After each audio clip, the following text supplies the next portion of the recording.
Dire moments of extra time. Arsenal 1, Manchester United 1. But Arsenal are pressing, Clinton. They are, but there's on. Yeah, this is penalties. Final whistle's gone. Penalties. Oof. Yeah, The whistle had gone. Yeah, the whistle had gone. Is that a fair result? What do you reckon? Well, listen, they've missed a penalty, Arsenal, and it's a good save. And they've missed some big opportunities. But then Man United were winning 1-0 and then had 10 men. So it is a fair result. Do you know why? Because regardless of what we think, at the end of the extra time, it's a draw. And it's going to go to penalties, regardless if we think it's a fair result or not. That's how football is. Yeah. I mean, 25 shots from Arsenal, 7 on target. Is that the big concern today? Again, it's been a big concern all season. Yeah. That's the thing. We've been talking about this all season, and now it's there. It's there for everyone to see. It's a huge problem. And even then, like, yes, we've had that many chances, that many shots, but there was other opportunities where we've been in good positions. The ball's flashed across the box, and no one's there to put it in. And even with, like, Havertz has missed some big opportunities today. Ones, yeah. And people, fans, pundits, we're going to look at that and say, you know, what's going on here? Because when he was playing well, he got praised. He got praised. You know, everyone said, you know, we're seeing the real Kai Havertz now. You know, since he come to Chelsea, from Chelsea to Arsenal, he's been playing fantastically well. But now he's out of form, and now we're starting to see Kai Havertz low on confidence. If he's low on confidence, would you give him a penalty? Yeah, of course I'd give him a penalty. He's got good technique. Yeah, he's got good technique, and you'd give him a penalty. They've still got the rest of the season to play for. He's missed some big chances in open play. This is a penalty. To remind people, so United took the lead through Bruno Fernandes in the 52nd minute, but then had Diogo Dalot sent off in the 61st. About a minute or so afterwards, Gabriel equalised for Arsenal. Clinton, because United were down to 10 men for so long, psychologically, do they feel more confident? Yeah, they will. Man United will be full of confidence because they've had to defend for so long. I do think Arsenal have the better goalkeeper in Raya. Yeah. But then the Man United goalkeeper's made a big save in normal time, so he'll be confident. I can see him now with Anana and the goalkeeping coach looking at the data to see which way people... Because you know what, all these the goalkeeper coaches, they're crazy. I think goalkeepers, every goalkeeper you play with, they're crazy, but they'll know which way they're going to go. And, yeah, it's hard, but as in the penalty shootout, it's just... You've got to just pick your spot. What's the moment like now? Do your legs start to feel a little bit wobbly? Jelly. They feel like jelly. That's the thing. And like I said, that walk from the halfway line to the penalty spot by yourself, depending on what side you're at as well, you've got the fans behind you, they're going to be, you know, booing and whatnot. And sometimes... Is it worse being at home or better being at home? No, of course it's better being at home. Is it? It's better being at home. But is there more nerves in the stadium because of... No, it's better than being at home. It's better being at home. You've got your fans behind you. Exactly, you've got your fans behind you. You've got the whole stadium behind you pretty much. But, I mean, ultimately, you've got to go there and you know what side you're going to be at. And you've got to look at the ball, focus on the ball and say, you know, I should score this penalty. If I strike this well, it's going to go in. But then you've got them goalkeepers that are nimble, they get down, they're huge, these like Martinez. Goalkeepers like that now. Even the Man United keeper, he looks like a big lad. You know, he's 6'6". If he goes the right way and guesses like he did against Odegaard, he can get down in them corners. Yeah, it was a great save, wasn't it? Ted, this is important, though. The coin toss. Okay? Very important. Just had it. Why? Because if you go that end, Arsenal, and all behind the other end is Man United fans. So Bruno's won it, we think. Yeah, Man United are up first. And he won, and I think he won it his end as well. So he's won it first. I don't know if that's a good omen, but yeah, Man United are going first, Arsenal going second. Amorim's talked about wanting leaders. Is this a time for leaders like Fernandes to step up? Yeah, of course it is. Well, he has stepped up in the game. He scored a fantastic goal. He kept his team going. Even when he didn't get a decision, he got booked, and we were thinking, would he lose his head? And he didn't lose his head. But I think in a penalty shootout, you always want to go first. You want to put pressure on the other team. Of all the players on this pitch right now, if you said to one player, take that penalty, it's Bruno Fernandes. Yeah. Does it feel big, this, for both clubs this season? Yeah, especially, I mean, it's big for both teams, but I think it's bigger for Arsenal because Man United, they're in a transitional stage. And it's not just, they're a huge club, one of the biggest in the world still. And of course, their fans want to see them win something. But now, Arsenal in a situation where we've been progressing, we've been getting better each year. Now, Man City are having their worst season for obviously 5 seasons. Liverpool have stepped up their game. They haven't made any signings, but they've stepped up their game. And Arsenal have faltered away in the league. Even though they're second, Liverpool in the driving seat. And now, winning this competition would be very important for Arteta's future. Yeah, coming off the draw against Brighton, loss at home to Newcastle in the League Cup.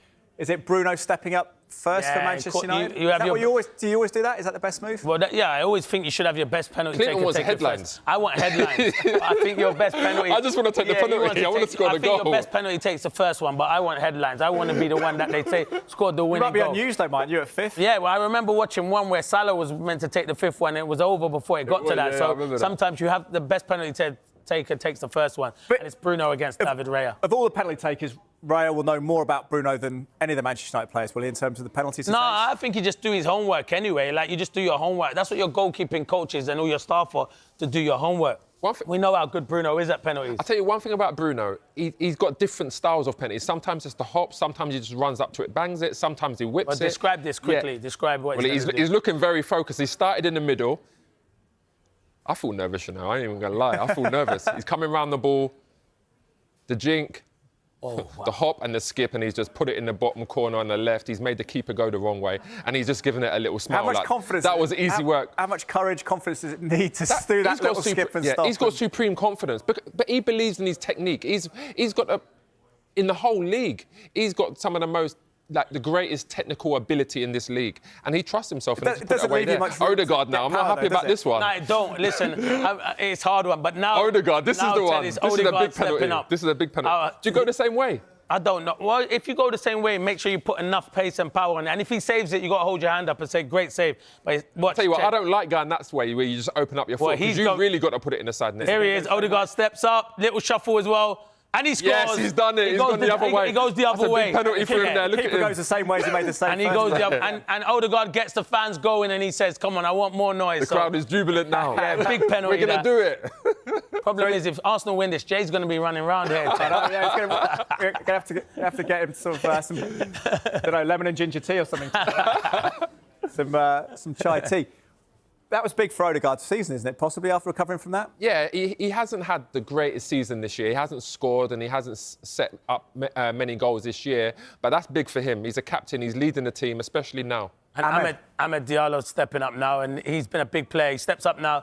Ted, the slow walk, it's a great penalty. He just whips it across. David Raya goes outside. He whips it into that far corner. It's a confident penalty. It's a slow run-up. Is that now the thing, the stutter? To be honest, when I was taking penalties, I would like run up to it slowly as well. I think the longer you make the keeper wait, the more antsy the keeper gets. And I think that's why now you start seeing a lot of players where they're running up to the ball a bit slower. Is it a win-win in a sense? Oh, this is a big one, Ted. Wait. Yeah, go. This is Kai Havertz. Sorry, mate. This is go for it. A big one. This is Kai Havertz, but... He makes the keeper wait as well. That's his style, isn't it? Well, the goalie's making him wait because he's not in the goal yet. And he's there now. But this is a big one, Ted, because the afternoon he's had in front of goal, you're thinking, will he score this? He's had a bit of acrimonious time with the United players as well. I can see Arsenal fans praying. Here we go. Havertz sets up, little stutter. Oh, he's missed it. He saves it. He saves it. It's not the best penalty. He hits it with no conviction, but it's a brilliant save. Is that the problem when the stutter happens, when you do that and then the keeper goes and you're committed to it? Because you can't get the power in the ball, right? You can't get the power to whip it as much as you want to. And again, do you know what? To be fair, he's putting the ball in the corner. It's not a bad penalty, but the keeper's big. He's gone the right way. And when you don't have to pace on the ball, you're able to save it. It's a great save. On one level, as a human, do you feel sorry for Havertz because he's had a bit of a stinker? But do you also think there's a sort of divine justice for missing that after what he did in the game and the penalty? Not really, because that's gone. That's gone. It's football. You're paid all this money to produce like this pressure moments. Yeah. He's failed today, and this is a big penalty because there's always the next one after. Euro. And it's Lenny Euro. It's the one of the youngster who's. Love it. He's stepping up. He's taking responsibility. But he's not doing a start. His is a long run up. And it's a great penalty. He just rolls it. David Raya goes the other way and just rolls it into the bottom corner. Now pressure is on the next. What does that say about that young defender who's just really fresh into the team? Yeah, character. He's got confidence in himself. He said it there, you know. It's a big penalty. He's turned around back to his teteammates and said, come on now, let's put this to bed. He looks a player, doesn't he? That's a modern defender as well. Yeah, well, he's a player. If Real Madrid want you, but then obviously Man United come and get you, your stock must be really high. But that was a big penalty. Huge penalty. And this is a massive one. Declan Rice, is it? It is Declan. And if it's someone that you wanted in a pressure penalty, it would be Declan Rice, because he's a top player. What does he do? Does he power it, Jay? I think he's whipping this one. I think that's his style. Even when you see him shoot from the edge of the box, he tends to whip it. I think when you do whip it the other way, you can get more power in the ball. Whereas when you open up your foot, you've got to be more precise. So I think he'll whip this into the. Do you think he knows now where he's going to go, or is he going to wait for our time? Yeah, he's not changing his mind now. Definitely. Here we go. Steps up.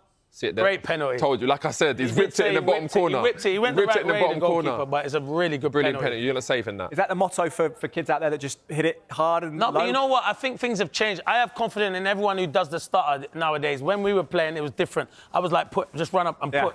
Was it people were genuinely stuttering because they were confused back in They're those stuttering because they were nervous. Yeah. These players now are not stuttering because they're nervous. They're full of confidence. But they would be practicing it as well. They've been practicing it all week. They've been practicing the penalties. Another centre-half, Martinez. But I think I've seen him score one for Argentina in a World Cup. So I think if you can score in a World Cup, you can score in a Well, FA Jay, Cup. 20 years ago, defenders weren't involved until sudden death, were they? Yeah, I'll be like, stay back there, man. But now these defenders are technically good. Oh, my God. Oh, my word. He took that like a striker.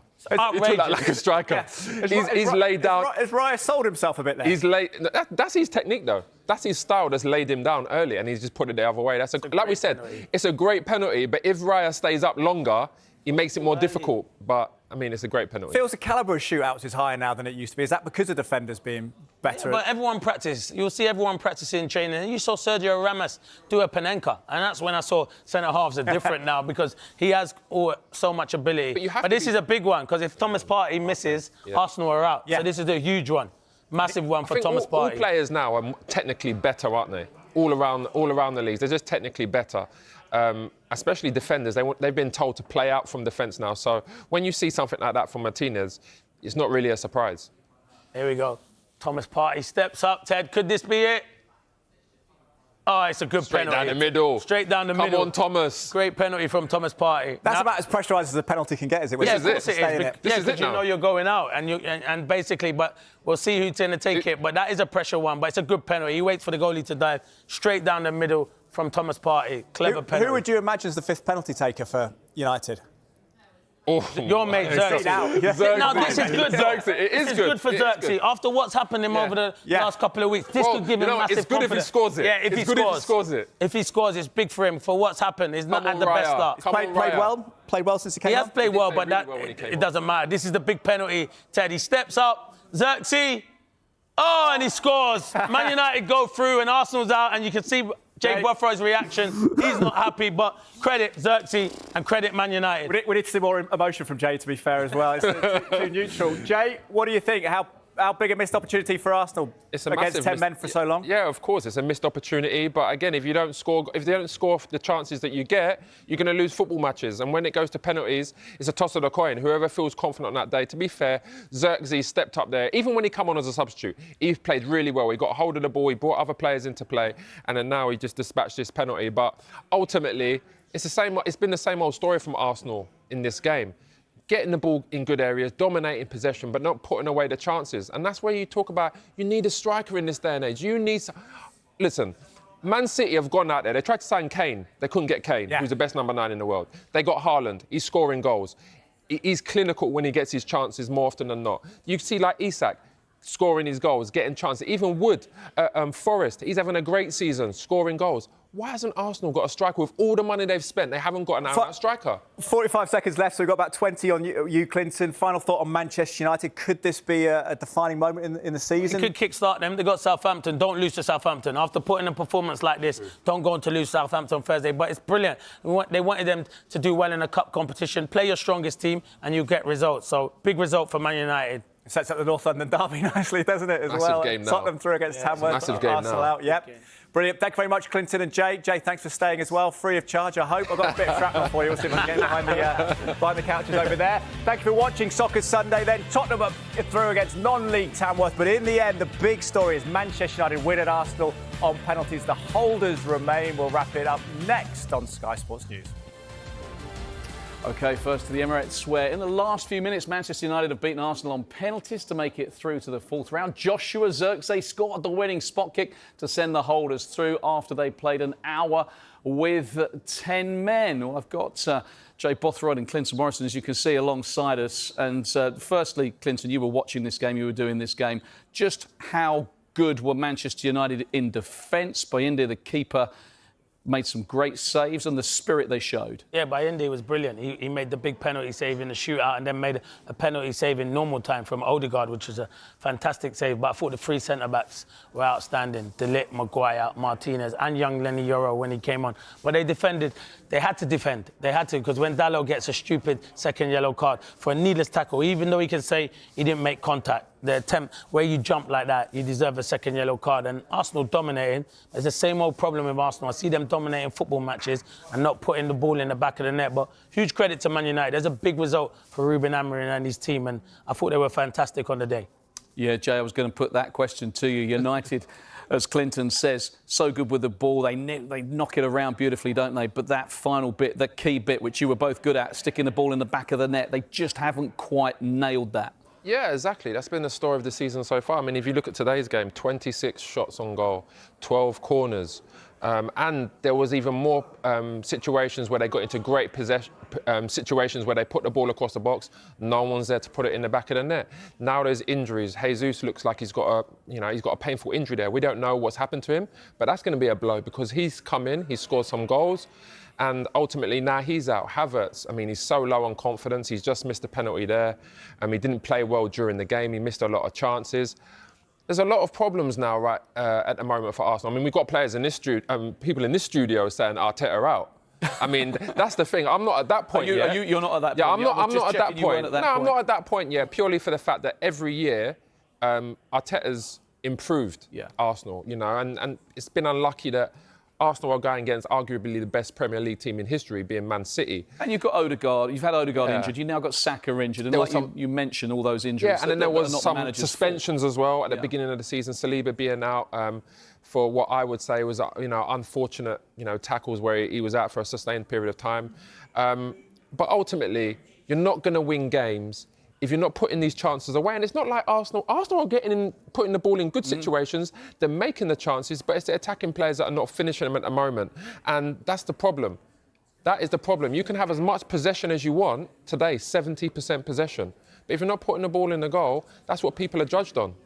January window, we're in it. Can they do any business, Clinton, do you think? They can, but you don't get the players you want, Thoughts, in January. So it's not worth just bringing in a player that's not going to improve the squad. Arsenal need a player now to improve their squad, and everyone keeps talking about Isak. Isak's not going nowhere in January. Newcastle will be crazy to sell Isak now. It would be a ridiculous amount of money to get Isak. Newcastle are challenging to win a cup competition, the Carabao Cup, and to challenge to finish in the top 4, which I think they will do because they're in fantastic form. So I just think at the moment now, Arsenal probably will need to go into the market, depending how bad Gabriel Jesus' injury is. I think that's a huge blow because he just looked like he was starting to score goals. But this is a bad result for Arsenal because you look at this and they're still in the Carabao Cup, but they've got to go to St James's Park. Newcastle are favourites. They've got the North London derby coming up. And both teams went to extra time. This is big. If Arsenal lose that and Liverpool go on and win and beat Forest, then I think the title's over for Arsenal.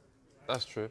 But one thing, that's true. One thing I would say, though... Forest will look after you, Jay. I know, yeah. No, but... say that. Arsenal have to look to sign someone. And if I was someone at Arsenal now, I would be looking at the players with a release clause.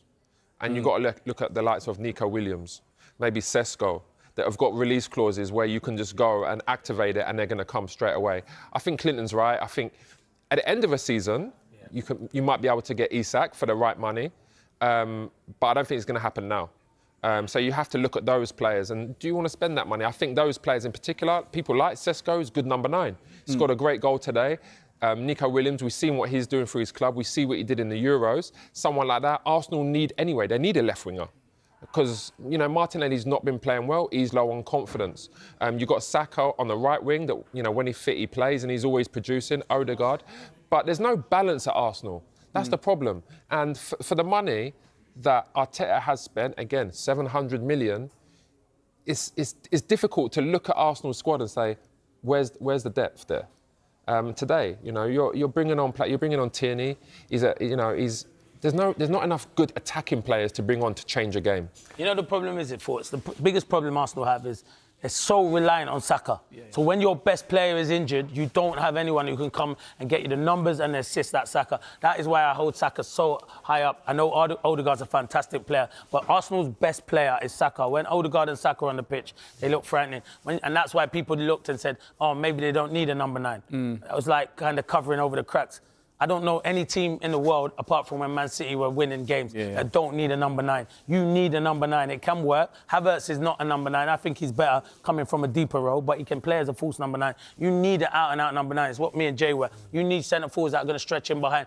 They were putting crosses into the box today, and I could hear Arsenal fans, and there was only one body in there, and that wasn't the number 9. There was only one player in there. It wasn't the number 9. Centre-forwards stay in the box. Declan Rice is arriving there. That's what I mean. Declan Rice was. I don't want my centre-forwards outside the box. You get judged on scoring goals as an out-and-out number 9. That's what Arsenal need. Let's just focus on Gabriel Jesus, who's not maybe an out-and-out old-fashioned number 9, is he? But he how much do you feel for him, Jay, given that he's been out the team, he's just got back in the last few weeks, scored all those goals in that week against Crystal Palace, the hat-trick in the Cup, and was brilliant and looked really lively, didn't he? If he's out for a period of time, just from a personal playing perspective, that's a huge blow, not just for Arsenal, but for him. Yeah, I feel sad for the guy. You know, when you don't want to see any players injured, you know, especially with Jesus. He's been out a long time. He's had a lot of knee problems.